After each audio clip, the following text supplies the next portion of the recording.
First of all, thank y'all for being here. I appreciate our crowd that was here at the start and the atmosphere in the game. You know, it's a great collegiate atmosphere, and you know, first of all, I'll credit Penn State. You know, good team, and I'll credit James. Does a really good job there. He's done it for a long time. But we play bad football. You know, I can sit here and talk for a long time, but that's the deal. If you have three phases, you got to have offense, you have defense, you have special teams. And special teams is the only phase of the game today that we gave ourselves a chance to win. And so to say I'm disappointed in how we played would be an understatement. We played really poorly. And it was on a big stage, and very aware of that, and we played poorly. Starts with me. I'm the head coach. I'm responsible for it all, and then our staff. We didn't put our players in a position in some key times, especially in the first half, I thought. And then our best players just didn't play very well. You know, outside of, I would say, Josiah Trotter, just watching the game and then having a chance to watch it during halftime. I thought he played at a high level. Anthony Wilson is much improved. And then after that, I don't think any of our players played at the level that's going to be required to beat a team like that. And I think I'll start with offense. Is just very erratic offensively early, you know. And I'll say this. I should have said this. Wyatt Milam, who didn't play in the second half, cramps and just some really, really bad stuff as far as that goes. Now, he played extremely well, and I hope the pro personnel people watch this first half. He played extremely well, but he didn't get to play the second half, and that hurt us. But let's start with offense. First of all, let's talk about snaps. I mean, like, that's the fundamental, and we talk about the center quarterback exchange probably more than anybody, and that was a disaster. We had a turnover on the second series. We had a really good play that had a chance for a big play, and we snapped the ball at the wrong time. And then the very next play is we don't field a snap again, and it ends up being 2nd and 15 or something like that. And we just did not play with the discipline that's required. And what I mean by that is we only had one penalty in the game. And so people look at that and say, oh, well, we only had one penalty. That was a defensive offsides, right? But our alignments were not good like they should. On offense, we cut some routes short. We didn't do a very good job in some communication things. And again, we're a veteran group. And so my expectations for this group is extremely high, and we didn't come close to meeting those expectations today. And I'm in charge of it, but we have to execute as well. And then on defense is they hurt us in space, you know, and they've got good players, but we've got to do a better job of tackling in space, and especially in the third quarter. We weren't good enough tackling in space. And then we had several opportunities of 50-50 balls, and they made those plays, and we didn't. And we should have had them in a better spot at the end of the first half too. You know, that should never happen with 32 seconds to go. Now, I'll say this, okay, is if we're going to have replay, then we need to have replay in the first half. And so I want some explanations on that, because having the ability to watch the video at halftime, and we had that long break, the lightning delay, so I really watched every play of the first half, and I don't understand. So I'm going to have to get some explanation on that, because you have replay, so plays get checked. The touchdown at the end of the first half, the ball looked like it was moving, and it never went to replay. So why do we have it? I don't understand how we have it if it never goes. And I'll say this: this is not like, the officiating is really, really hard. Like, the crew of the game did a nice job. And that's in live time. That's fast. But we shouldn't have mistakes in replay, ever. And so I want to get some explanations on that. Now, we didn't play very well in the second half, so it ended up not being a factor in the game. But still, I don't want to forget about that. And then I thought we had some opportunities in the second half to get in the game. And We had 2 critical drops that would have been explosive plays. I think we had 4 opportunities for explosive plays, 2 in the first half, 2 in the second half. We didn't make plays on, and we made those plays last year, and we've made those plays all camp. And so we've got to figure out that. And then on defense, we couldn't. We had them in 3rd and long, maybe 2, maybe 3 times in the opening drive, and we didn't get them off. And the quarterback really hurt us with his scrambling. But bottom line is we played poorly. And I say that giving credit to Penn State. They won the game, but that's not what we're capable of. And we have higher expectations for ourselves. I told the players in the locker room the exact same thing. I told the staff the exact same thing. That was not good enough. And we had a great crowd here, and we didn't give them a chance to get in the game. So, questions, Greg? So, Neal, I mean, you probably don't have an explanation as to why, but overhyped, just too excited to start? I don't know. If I knew, I would have prevented it. And here's the worst thing about this, and I said this to Ren just a minute ago. When you see this coming, you can do something about it. But especially offensively, we got a veteran group. There should not have been this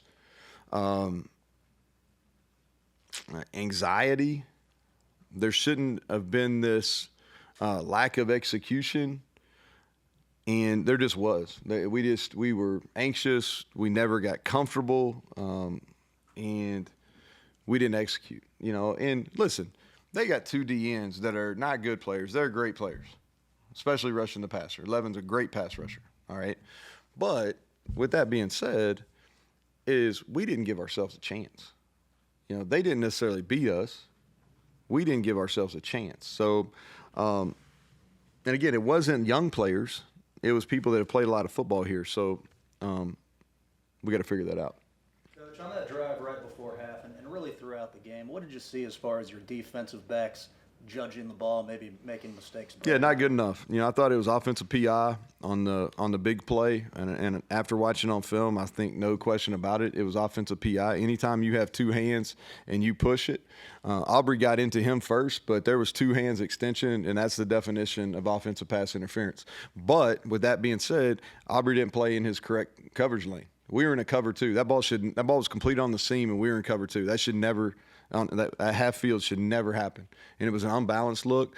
And they do a bunch of junk stuff, and that's fine. And we worked all that stuff. They were very similar to what they did at Kansas, and so we were prepared for all the stuff that we saw. And then the call that you as a coach you go I don't know. We wanted to be aggressive in the game, and we played man covers, and they called a go ball. On the last play. If we had to do it over again, we probably played some zone and made them throw it underneath. But I'm not sure that was a catch. And I'm really not sure after watching it. And the fact that it wasn't even taken to review, I don't understand. Somebody above me is going to have to – I got to get an explanation on that.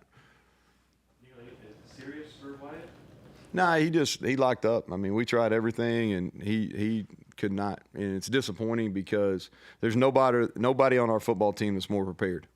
He's the first one in the building from a player standpoint every day. He does all the recovery stuff. He hydrates, he eats, he sleeps, and he went into just full body cramps. And never done that before. Now he's a sweater. It was really hot. Obviously, intense game. He had an opportunity to go and get 11 and 33. Thought he really, really did well. Like I said, I was able to watch the first half, and I thought he did exceedingly well. He got banged up. He came back and played in the second half. Probably wasn't as effective in the second half. What do you think led to the miscues with the snaps at center? Obviously, it happened once, maybe. It wasn't the center. Yeah, it wasn't the center. That's not the center. What do you think led to it? Hell, Mike, if I knew, I would have told you. We didn't have those issues in practice. I'm not, and that's a quality question. I'm not being offensive to you. I mean that, but extremely frustrating. Extremely frustrating. We're a team. We motion and shift a bunch. And it hurt us because we had some really good things to get them, and they didn't adjust to us very well early on. But the 2 bad snaps, we were going to have real positive plays. And we want to be a group that motions and shifts, and that's kind of what we do. But when we had those snaps, we got away from it, because obviously we weren't able to handle it. And so we had to get away from our game plan a little bit there until we got back on track, which we did. But no, we hadn't had those issues. If we had those issues, we wouldn't run those style plays. Does that make sense? But just asking for the ball not at the right time. How important was the quarterback sneak? What'd you say? Go ahead. The quarterback sneak. It was important. It was a 0-0. You know, the spike can go either way. You know, we got too high. You should be low on a quarterback sneak, and we were too high.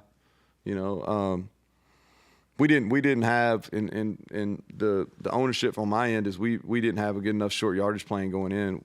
I think we ended up getting all but one, but they were ugly. You know, we got to get our pads down at running back and at quarterback. Bottom line, we got to get our pads down, and that's what I'm saying as far as a discipline issue. That's something like playing with pad leverage and understanding situational football.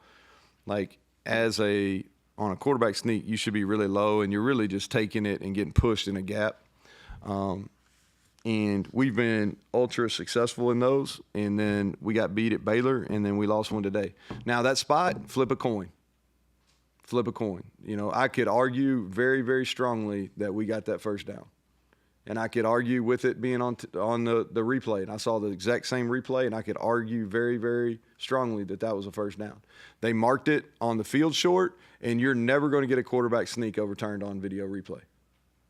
No, is that fair or right? I don't know. But I've never seen it. I should say I've never seen it. I'm not going to say that it won't happen, but I've never seen it. I was right there. I felt like second effort-wise, the ball got across, but we didn't execute that well enough either. We brought the official into play, and the official should never been in play on that particular 4th and inches. You're in delay. How'd you handle that? We just watched the game. We watched the game, try to get these guys calmed down. We had several of them cramp, which we haven't had that issue, but that was probably the hottest game we've played in a really long time. And just tried to settle down and come up with a plan for the second half. Didn't find out why it wasn't going to go till right as we were coming out. You know, we were kind of hopeful, and then all of a sudden, and Johnny got in there and competed. We'll see how. You know, I haven't watched the second half, so I don't know, but. You know, both teams did the same thing. You know, that didn't have anything to do with the outcome-wise. You know, I think if we could have got some stops on that initial drive there, then we could have got back in the game. Talk about not giving yourselves a chance today. Big picture, what does it take to get that signature win against some of the best teams in America? I don't know. Like, what do you count as a signature win? Like, we beat Texas here, beat Oklahoma here, beat Virginia Tech here. We beat Pitt here last year. Now, you can say, well, okay, what were the records in the year? But the bottom line, those were big games at the time, right? And so what I'll say is we didn't win today, you know. And was it a big game? Absolutely, it was a big game. You know, like everybody was here, Fox was here, it was a big game, and we didn't produce. We were not productive. Now, was it because it was a big game? I don't know. Was it because it was a first game? I don't know. If I had the answer on that, then we wouldn't be in this position here. But we didn't play good enough, and it would have mattered. You know, Penn State is really good. They'll have a chance to make the playoff, and I wish them the best. But it could have been a number of teams today, and we put not quality football on Milan Puskar Field today, Mountaineer Field. Neal, your personnel and packages and everything that started the second half looks like new people, new spots. Do you guys come do a makeover at halftime? No. Some of that was by necessity, not necessarily because we were choosing to do that. So we had some injury stuff, yeah, and then – Aubrey got hurt there early in the third quarter, and so we kind of had to retool what we were doing. We had another secondary guy go down, and so yeah. And we've had a really healthy camp. We didn't have a single injury during camp. That nobody got hurt during camp that missed this game, and then we had several. We had several in this game. And then the other long touchdown, it seemed like I don't know, maybe just a miscommunication, but short catch and run that just pull away from guys. Was there miscommunication? You talking about the one we got down or the touchdown? Short slant, the first one for Wallace. Yeah, so they ran a switch concept. So they caught us. Good scheme by them. They caught us, and we didn't do a very good job communicating. We were in a man look, and they just ran a corner post, and the post came open. Yep, and good concept by them. Not good communication by us. It was a catch and run on that first one. You mentioned Burks being out of position a little bit. Obviously, kind of a new role for him. Yeah, he was playing deep safety on that one, though, Mike. Okay. Okay, but just in general with him, because Jordan did allude to a little bit that if things weren't going well, that maybe he would have to switch back or whatever's best for the team. Is that part Well, of so what we were doing? No, we were just playing like we were doing it personnel based. So he's playing deep safety in 12, and then Rodney was playing some in our nickel package, and then it got a little fast for him defensively, and so we put Aiden Garnes there, and then moved moved Aubrey back. So it was going into the game, we were going to do it from a package standpoint. It's nothing that happened within the game. What did you make of Gary Green's performance today? Not good enough. And I love the kid, and he'll bounce back. He'll play way better tomorrow, or on Saturday, I should say, this coming week. But he didn't play good enough, and he knows it. And nobody's more disappointed than him. And I believe in the kid. I believe in what he's about. I believe in his preparation, but he just didn't perform well enough today. And he'll be back, and he'll play better. And next time we're on this type of stage, he'll play a lot better football. What happened on those plays on the third downs? There were multiple third downs that Drew Aller picked up by scrambling and running. So what do you what do you try to implement to prevent that? Yeah, so two things. First of all, on the edge, you lose contain, and that's a discipline issue. Second thing is we didn't have very good eyes, all right, and then we missed some tackles on him. He's a big guy, so I don't want to discount him, and that's not a surprise. You know, coming into the game, I think he scrambled for double-digit first downs last year, so it wasn't a surprise. He executed at a higher level than we did. Okay, thanks, Coach. Yep. Thank y'all.